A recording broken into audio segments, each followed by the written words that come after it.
दोस्तों नमस्कार, मैं संतोष पांडे अपने YouTube channel MP vision news में आपका हार्दिक स्वागत करता हूं। मित्रों, इजराइल और अमेरिका के ज्वाइंट ऑपरेशन का नतीजा चाहे जो भी हो, लेकिन ईरान ने अपना रहबर खो दिया। शनिवार की रात से ही तमाम मीडिया चैनलों में यह खबर चल रही थी कि ईरान के सुप्रीम लीडर अली खेमनाई मारे जा चुके हैं, लेकिन ईरान यह कह रहा था कि उन्हें सुरक्षित जगह पर पहुंचा दिया गया है, वे अभी सुरक्षित हैं, बचे हुए हैं। लेकिन अब सब कुछ साफ हो चुका है। इस हमले में खामनेई के अलावा उनकी बेटी, दामाद, बहू, पोती भी मारे जा चुके हैं। इसके अलावा 40 कमांडर भी मारे गए। जिस वक्त 30 मिसाइलों से हमला किया गया, अमेरिका ने हमला किया, उस समय खामनेई अपने कमांडर्स के साथ मीटिंग कर रहे थे और वहां 30 मिसाइलों से हमला हुआ और वहां सारे लोग मारे गए। और इतनी बड़ी संख्या में अब तक 200 से ज्यादा लोग मारे जा चुके हैं और करीब 740 लोग घायल बताए जा रहे हैं। ईरान में 40 दिन का राजकीय शोक घोषित किया गया है और 7 दिन का सार्वजनिक अवकाश भी घोषित किया गया है।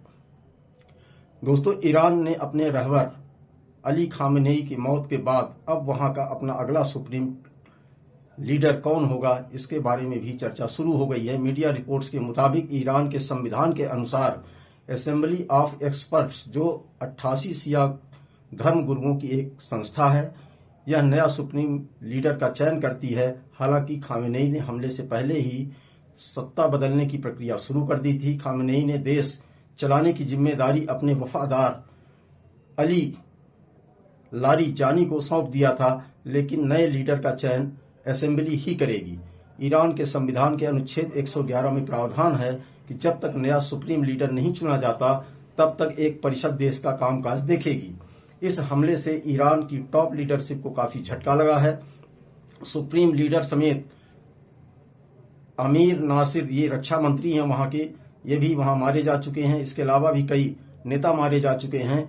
ईरान के रहबर अली खामनेई की मौत के बाद लगातार हालात बिगड़ते ही जा रहे हैं। दोनों तरफ से ताबड़तोड़ एयर स्ट्राइक की जा रही है, हमलों में तेजी आई है। आज पाकिस्तान की राजधानी कराची में भी हजारों की तादाद में शिया मुसलमान सड़क पर उतर आए। प्रदर्शनकारी अमेरिका और इजराइल के खिलाफ नारेबाजी करते हुए अमेरिकी दूतावास में घुसने की कोशिश कर रहे थे। तभी सुरक्षा कर्मियों ने फायरिंग की, जिसमें 10 से ज्यादा लोगों के मारे जाने की खबर है। दोस्तों, ईरान के एक स्कूल में मिसाइली हमले के दौरान 148 छात्राओं की मौत हो गई है, जबकि 45 घायल हैं। ईरान के 10 बड़े शहरों को टारगेट किया गया है। अब आपको यह भी जानना चाहिए कि खामनेई आखिर कौन है, इनका जन्म कहाँ हुआ और ये कैसे नेता बने। खामनेई का जन्म 19 अप्रैल 1939 को मशहद के एक मौलवी परिवार में हुआ था। 1991 में तेहरान में वो एक मस्जिद में भाषण दे रहे थे, उस समय भी उनके ऊपर एक बम से हमला हुआ था। इसके बाद उन्हें अस्पताल में भर्ती कराया गया था और उनकी जान उस वक्त बच गई थी।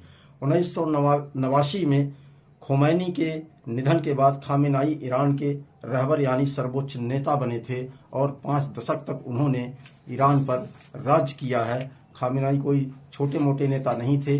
अमेरिका में पहले भी कई प्रधानमंत्री हुए, राष्ट्रपति हुए, लेकिन इसके बाद भी ऐसे हालात नहीं बने थे जैसे हालात इस बार बने और ट्रंप के साथ ऐसी अदावत शुरू हुई कि आखिर उनकी मौत ही हो गई। अमेरिका और इजराइल ने इराक पर 24 घंटे के अंदर 1200 बम बरसाए, जबकि खामनेई के ऑफिस कॉम्प्लेक्स में 30 मिसाइलें दागी गई थीं। इस घटना के बाद अमेरिकी राष्ट्रपति ट्रंप ने अपने एक्स पर लिखा हुआ है कि इतिहास का सबसे क्रूर लोगों में शामिल खामनेई अब मर चुका है। इसके अलावा रूस ने इस हमले को गलत करार देते हुए इसकी निंदा की है, जबकि फ्रांस और ब्रिटेन ने ईरान को बातचीत करने की नसीहत दी। इन देश के नेताओं का ये कहना है कि हमने युद्ध में हिस्सा तो नहीं लिया है, लेकिन अमेरिका और इजराइल के हम संपर्क में हैं। लगातार हमें जानकारी मिल रही है कि अपडेट हो रहे हैं क्या कैसा है।